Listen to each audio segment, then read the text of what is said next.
नमस्कार, आप देख रहे हैं आरपीडी न्यूज चैनल। बांसवाड़ा जिले की पंचायत समिति बागीदोरा ग्राम सेवा सहकारी समिति चोखला के नवनिर्वाचित अध्यक्ष वालंग पटेल से आरपीडी न्यूज टीम ने कोऑपरेटिव सोसाइटी से संबंधित विशेष बातचीत की। बातचीत के दौरान श्रीमान अध्यक्ष ने बताया कि लैंप्स के अंतर्गत मिलने वाली तमाम योजनाओं को क्षेत्र के किसानों तक पहुंचाकर जीएसएस का सुचारू रूप से संचालन करना मेरा प्रयास रहेगा। तो आइए जानते हैं विशेष बातचीत में बिरबल कड़वा के साथ अध्यक्ष वालंग पटेल के लैंप्स के प्रति विचारों को। आरपीडी न्यूज से मैं बिरबल कड़वा और आज हम पहुंचे हैं ग्राम पंचायत चोखला के अंदर। यहाँ जो नवनिर्वाचित अध्यक्ष हैं चोखला लैंप्स के वालंग जी पटेल, उनसे होने जा रहे हैं, रूबरू करते हैं बातचीत कि इनके क्या एजेंडे हैं और क्या मुद्दे हैं।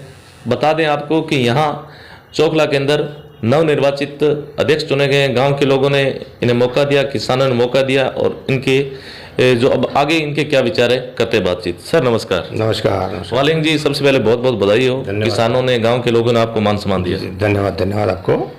मैं वैसे ग्राम पंचायत बासला में का निवासी हूँ। जी जी जी। और ग्राम पंचायत बासला और चोखला के दोनों मिला के लैंप से एक है। जी जी जी। और उस लैंप से मैं पहले भी 2 बार चेयरमैन रह चुका हूँ और नेक्स्ट बार मैं डायरेक्टर था। जी जी जी। और हमारी लैंप्स जिले में मानी हुई तरक्की करती है। जी जी। और विश्वसनीय लैंप्स है। जी जी। अभी तक तो जी जी। आगे ईश्वर की मर्जी। जी जी। और क्या है कि वहाँ जाने के लिए, वहाँ बैठने के लिए, वहाँ लोगों को सेवा करने के लिए जो हमारी इच्छाएं हैं, जी जी। वो पहले जो थी वो थोड़ी अधूरी रह गई। जी जी। तो मन में तो ये उमंग थी ही जी जी। कि मैं नेक्स्ट में अगर आता हूँ, चेयरमैन बनता हूँ, तो लोगों को खाद, बीज, ऋण और सरकार के जो तमाम फायदे योजनाएं का समिति संबंधित जो भी योजना है और कृषि मंत्री से मिलकर इसको मैं बहुत अच्छा संचालन करना चाहता हूँ। जी जी जी। और बात यह है, हकीकत में किसान बहुत दुखी है। जी जी। किसान बहुत दुखी है और उनका ओडी होना बहुत मुश्किल है। जी जी। और क्योंकि ये योजनाएं एक ऐसी हैं, जी जी, योजनाएं ऐसी हैं कि उनको किसानों तक पहुंच पाना मुश्किल है। जी जी। और मेरी कोशिश यही रहेगी हमेशा के लिए कि मैं लैंप्स में किसानों को सबसे जितना हो सके अच्छा फ़ायदा, अच्छा लाभ दिलवा सकूं। ये मेरी मर्जी है, ये मेरी उम्मीद है। जी जी। इसके साथ आप सभी का यहाँ पर मेरा जो आपकी चैनल से जी जी। और आपके पत्रकार के वजह से आपने मुझे ऐसा मौका दिया। जी जी। और मेरी भाषा को, मेरी वाणी को किसानों तक पहुंचाएं। बात करते हैं अपने जैसे, बिल्कुल सही है, आप विराम देना चाहते हैं, लेकिन हम अनुरोध आपके प्रयास और भी जाना, क्योंकि आपका लंबा अनुभव है। जी जी जी।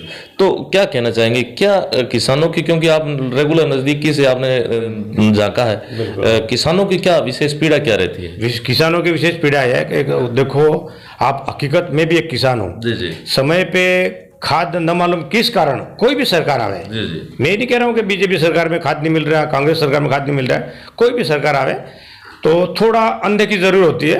और नेता लोग जो हमारे आदरणीय महेंद्र सिंह जी मालवीय जो मंत्री हैं, हमेशा प्रयासरत रहते हैं कि किसान हमारे दुखी नहीं हो। और उनके पास जाके ही हम अधिकतर लाभ लेते हैं। और किसानों खाद का एमडी साहब से, आगे कंपनी से वो टेलीफोन कर देते हैं और हमारी समस्या का हल होता है। लेकिन लास्ट तक जी जी जी मजबूरी हो जाती है, तब जाते हैं हम। जी जी। और वो हमारे अग्रणीय हैं।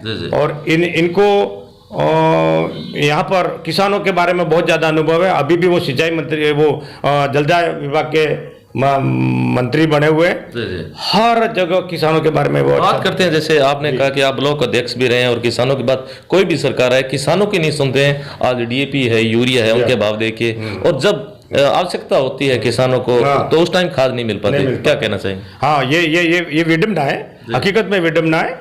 लेकिन क्या किसान का भी हमारा एक ऐसा थोड़ी कमी है कि जब भी खाद आज चाहिए तो आज तैयारी करके बैठता है कि मैं कुछ सुबह में मुझे खाद चाहिए तो मैं सुबह लेने के लिए जाऊँ बाजार में, उस समय अवेलेबल नहीं रहता है। और उस समय सरकार भी अखबारीकरण होता है, तब सरकार सोचती है कि यार वास्तव में इनको तकलीफ है, तब जाके खाद बात में बिना खाद का तो कोई पका नहीं है, खाद तो मिल जाए लेकिन लेट मिलती है और महंगी खाद मिल जाती है। साथ ही बात करते हैं अपने जैसे अपने क्षेत्र की बागीदोरा विधानसभा करें या बांसवाड़ा जिले की, किसानों को औने पौने दामों पर जो फसल है वो बेचनी पड़ती है, किसकी कमी मानते हैं?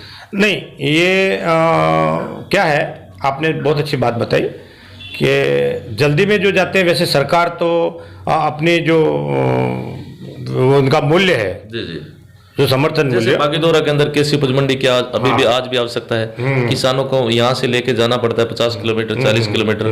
बात करते हैं अगर सज्जनगढ़ की तो वहां भी कोई नहीं है, कुशलगढ़ की बात करते हैं तो कहीं न कहीं आज भी किसान का नहीं, आप हमारे तो मालवीय जी ने यहाँ पर हमारे नज़दीक हमारे गांव में, हमारे समिति में, गांव में एक क्रय विक्रय समाज समिति का एक गोदाम उन्होंने बनवा दिया और उसका बहुत अच्छा लाभ मिल रहा है हमको। किसानों को समर्थन मूल्य में उनको समय पे आदमी बैठा देते हैं और समय पर मंडी के रूप में क्रय विक्रय सहकारी समिति के माध्यम बड़े लेवल पे अभी तक कोई नहीं हुई नहीं, यहाँ मंडी वगैरह कृषि उपज मंडी नहीं है, वो बोला भागीदार होनी चाहिए, हमारी मांग है, ताकि किसानों का अच्छी तरह से। क्योंकि मेरा क्वेश्चन, क्योंकि आप एक बहुत राजनीतिक अच्छा अनुभव रहे और साथ ही ब्लॉक उपाध्यक्ष भी रहे, इस मांग को हम आगे तक पहुंचाएंगे और रखेंगे इस मांग को, ताकि उसकी वजह से किसानों को अपने दामों में अपनी फसल बेचनी नहीं पड़े और लाभ मिले। अधिकतर यही कोशिश रहेगी मेरी।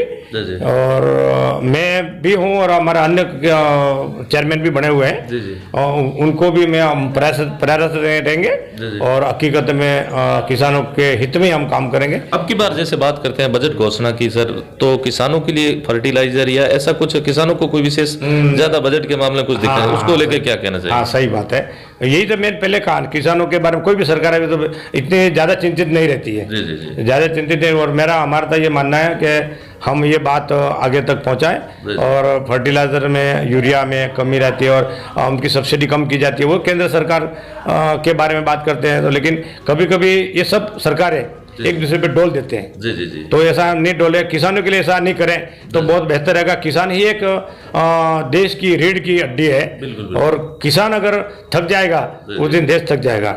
और इनका कोई भी सरकार आवे, उनका तो एक दायित्व होना चाहिए कि नहीं, किसान कितना उभरे और कितना आगे बढ़े और उन्नति करे, और वो आगे अगर ऐसा सोचेंगे तो हम भी उसमें मतलब भागीदारी रहेंगे और हमारा भी लाभ होगा। अध्यक्ष महोदय, एक बात कहते हैं किसानों की साख सीमा जैसे आज भी नहीं, नए किसानों को नामात्र लोन मिल रहा है, तो क्या सरकार की आगे डिमांडेशन है? क्योंकि आप काफी लंबा अनुभव रखते हैं, पहले क्या मिलता था और वर्तमान में क्या स्थिति है? नहीं, बहुत अच्छी बात की आपने, आपका क्वेश्चन बहुत अच्छा है।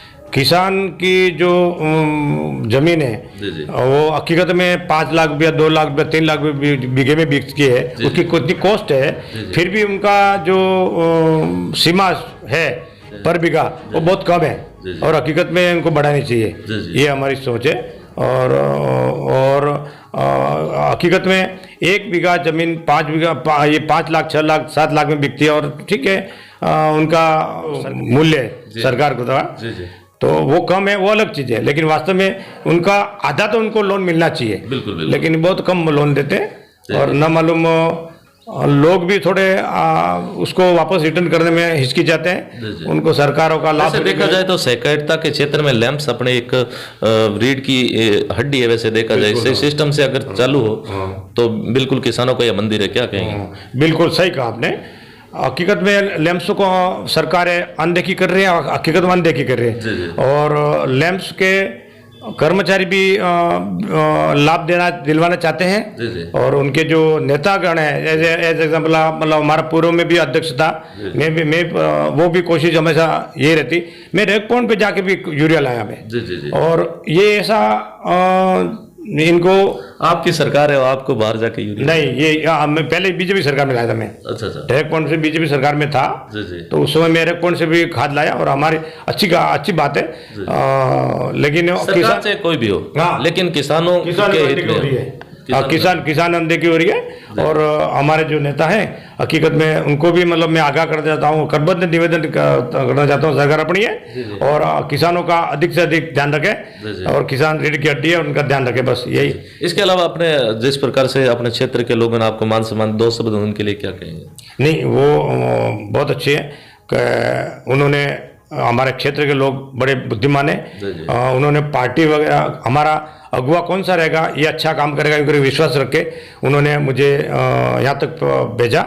और मैं वास्तव में उनकी जो भावनाओं की हमेशा कदर करूँगा और उनका कर्जा मैं भली बात ही संतुष्टि उतारूँगा। ये मेरे विचार है, ताकि उनको मैं, इन जनता, क्षेत्रीय जनता को भी ये मेरे लिए धन्यवाद के पात्र हैं। और उन्होंने मुझे लायक समझा तो मैं उसके बारे में खरा उतरूंगा।